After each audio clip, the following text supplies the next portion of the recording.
Okay, so this is how you can enable and use the guided access feature on the iPhone. So if you don't know, guided access is a feature where you can restrict the iPhone to a particular app. So if you're handing it over to somebody, then you can switch on the guided access.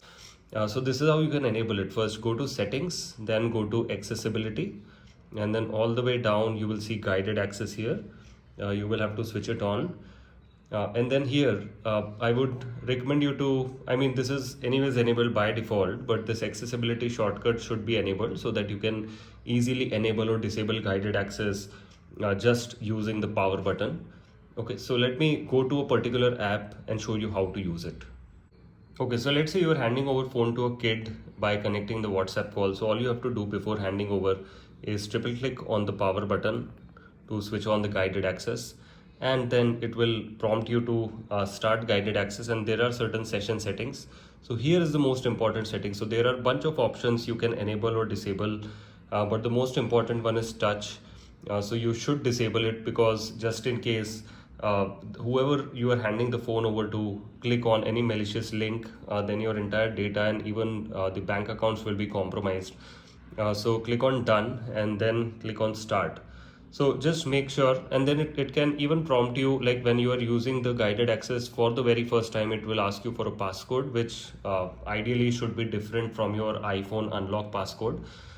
And then how this helps is that, like, whenever a kid is either like on YouTube or on WhatsApp, they will not be able to do anything on the screen, which is the most ideal setup so that they don't click on any malicious links. Okay, so one important thing to remember here is that this setting needs to be enabled individually for each app for the first time you're using the guided access for.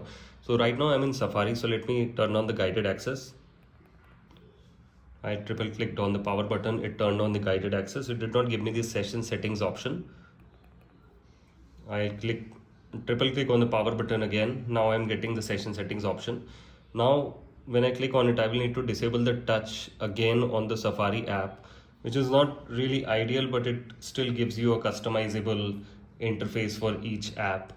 But you will have to do it only for the first time on this particular app. So next time I'm using guided access on Safari, I will not need to disable the touch sensitivity once again. So this is a really crucial step if you are handing over your phone to anyone, whether it is a kid or any other person, to ensure that there is nothing compromised from your side and you are totally safe when handing over a phone to somebody else.